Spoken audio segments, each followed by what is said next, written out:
Her er en kort vejledning til, hvordan man samler folkeligen. Folkeligen har flere drag, og det drag, vi har her, er det simple folkelige drag.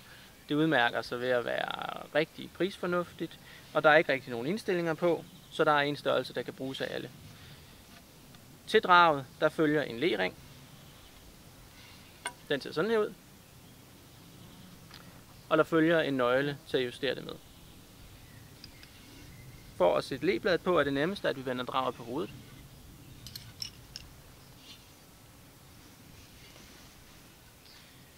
Der er et lille hul her, som den her knop på anlægget skal ind i. Det nemmeste er at putte le-ringen på først. Læg bladet her, skub ringen op, og så stram til. Den eneste egentlige mulighed for at indstille, det er, hvor højt spidsen peger op. Lidt forsimplet set, så kan man sige, at jo længere det peger ned, jo bedre skærer det, men jo mindre skærer det også. Det smarteste, det er, at man starter med at sætte det lige i midten, og finde ud af, hvordan det virker, og så kan man finde ud af, hvad der passer bedst til en. Det afhænger utrolig meget af, hvad for en slåteknik man har, så prøv jeg lidt frem.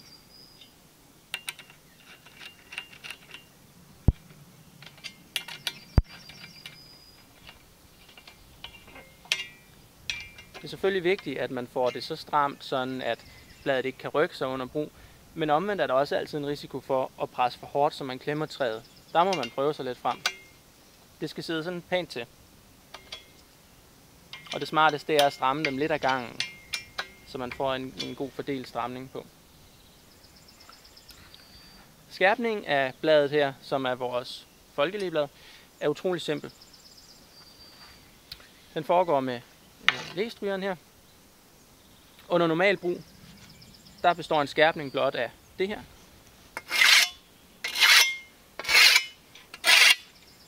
Og afhængig af hvordan og hvor hårdt man bruger sit blad, så gør man det her måske ned til hver 5. minut, eller helt op til hver 20. minut, eller endda mere. Men det er vigtigt, at man ikke bruger en masse energi på at slibe, fordi så fjerner man materiale. Lige når man får bladet, så kan der godt være lidt små ujævnheder fra fabrikken, og derfor er det en god idé måske at køre en 10 gange på hver side, allerførste gang. Det kunne se sådan her ud.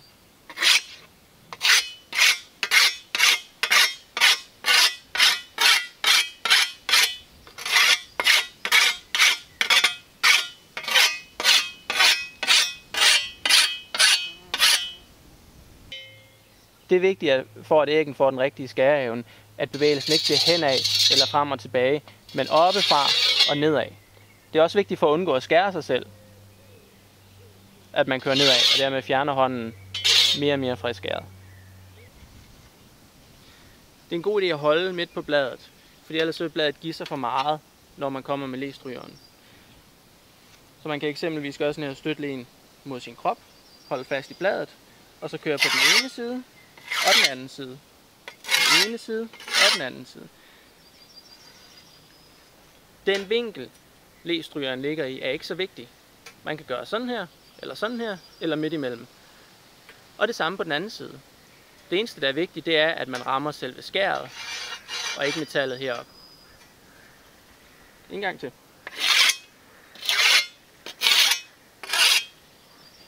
Og mere er der faktisk ikke i det. Når man bruger den, så skal man dog være opmærksom på, at man skal finde en måde at holde draget på, så bladet ligger rigtigt på jorden. Det er det eneste, man skal være virkelig opmærksom på. Det er vigtigt, at skæret ikke peger for meget opad. Det må ikke pege opad, så man eksempelvis kan få læstrygeren ind under her. Det skal ligge lige, kan man sige, parallelt med jordoverfladen, for ellers så skærer det ikke ordentligt. Og det kan man styre ved at hæve eller sænke sin arme en lille smule.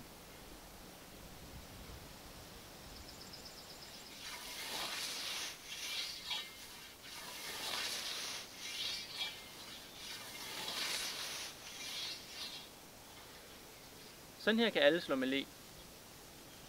Det kræver, at man følger nogle simple grundprincipper, og at man har det rigtige udstyr. Vi skal se lidt på, hvordan man gør.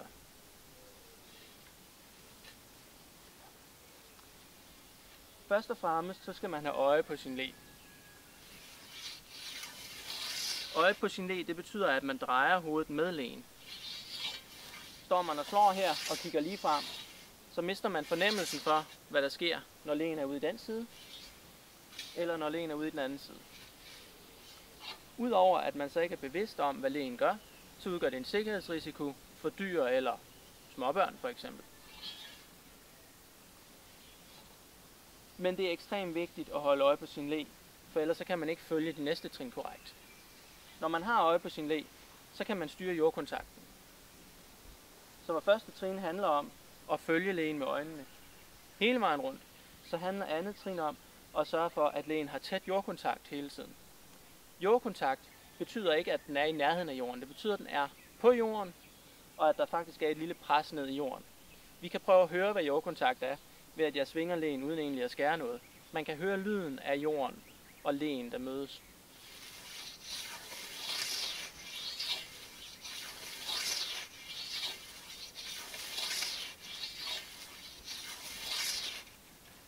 Det er vigtigt, at jordkontakten ikke slutter, fordi svinget slutter. Hvis man slutter sådan her, så ødelægger man sit tilbagetræk. Og hvis tilbagetræk er ødelagt, så starter man i en akavet stilling, og så får man ikke lavet et ordentligt skær. På samme måde, når man starter, er det også vigtigt, at lægen ikke ligger i alle mulige sjove stillinger. Den skal ligge fladt til jorden.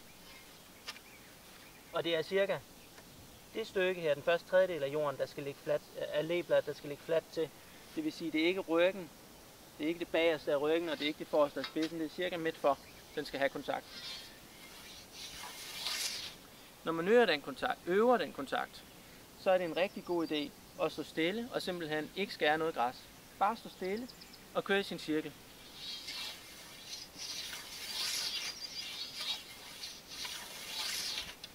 Til at starte med kan man gøre det, at man pauser 1 sekund, når man afslutter og når man starter, og holde øje med, hvordan lægen den ligger.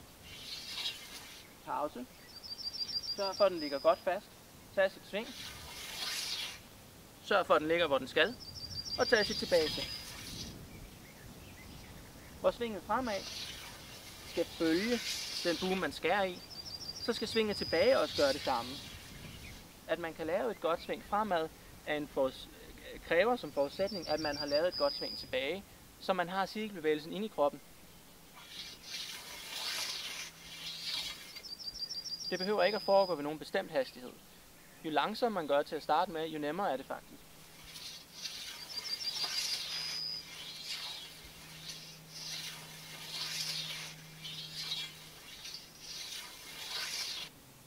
En behagelig stilling er let spredte ben, måske svagt ned i knæ, så man står blødt og dynamisk. Det er vigtigt ikke at være stiv. Læslåning er ikke hårdt for hverken ryg eller hofter, hvis man gør sådan.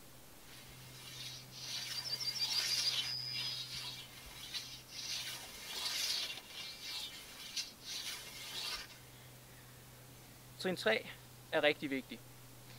Når vi skal til at slå, så må vi ikke strække os ind efter vegetationen. Lige så snart vi strækker os, så bryder vi vores kropsstilling, og vi bryder med den cirkel, vi har dannet. Og noget af det sværeste er at holde en korrekt afstand fra kroppen, samtidig med at man holder jordkontakt.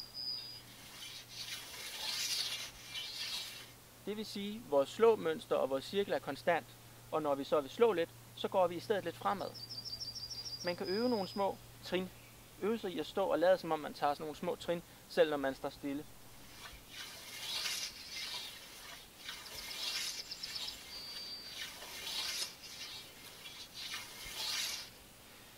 Når man afslutter sit sving, er det naturligt at lette lidt på sit højre fod. Det vil sige, at man er klar til eventuelt at tage et trin med højre fod, hvis det er nødvendigt. Når man starter, er det naturligt at gøre det med venstre fod. Man behøver ikke at stå og gøre det så karikeret, som jeg gør. Men når man så skal til at gå fremad, så skal man tage museskridt. Og museskridt, det er altså noget, der er højst af 5 cm.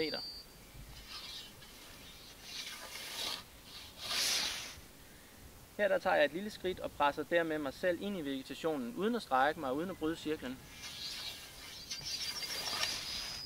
Og hvis jeg ikke får skåret rent, så bliver jeg stående og bliver ved med at stå her, indtil der er rent.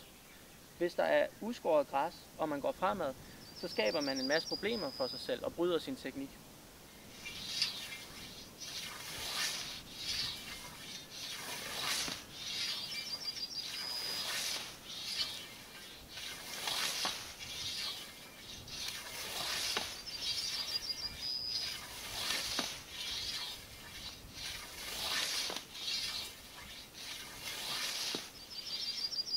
Det er nemmest at køre langsomt af hensyn til kroppen, når man er begynder. Men jo hurtigere man kører, jo mere arbejde får man lavet, og jo lettere er det også at skære genstridigt græs. Men start med noget græs, der er let at slå, frisk, grønt græs, der ikke er for højt, og prøv at udvikle teknikken derfra.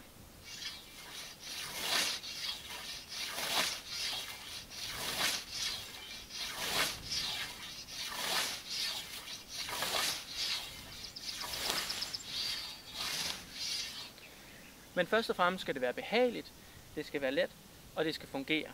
Det er ikke så vigtigt, hvor hurtigt det går. Men man skal prøve at holde sig for øje, at man får skåret rent ned i bunden. Hvis man har korrekt teknik, så får man skåret rent. Og at der er ting, der ikke er skåret ordentligt, det kunne enten være et udtryk for, at man skulle have ændret lidt på ens blad, så spidsen peger mere op eller ned, eller at det er tid til at skærpe sin le.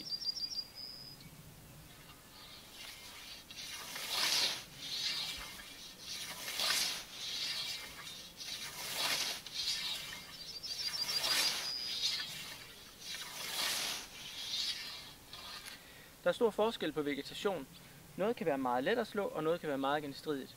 Hvis man ikke kan få det her til at virke, jamen så prøv et andet sted, hvor græs eventuelt er nemmere. Det er ikke nødvendigvis til at forudse, om det er let eller besværligt græs, man har med at gøre.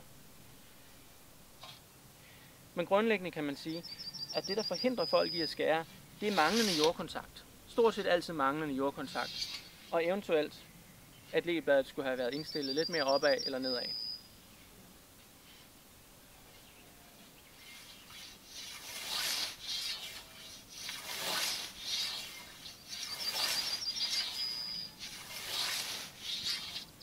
Når man så skærer, så kan man vælge mellem forskellige måder at skære på.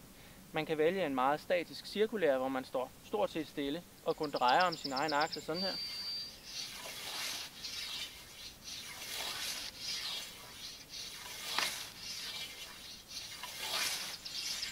Eller man kan vælge at sveje fra side til side i tai-chi-lignende bevægelser.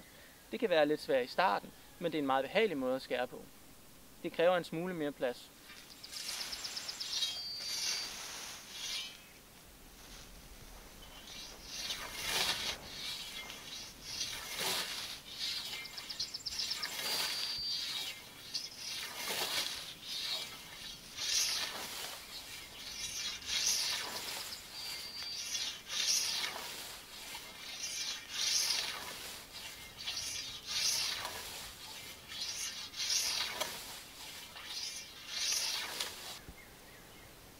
Hvis der er problemer med at få slåningen til at se sådan her ud, så skyldes det som regel altid nogle meget små detaljer, der er let at rette.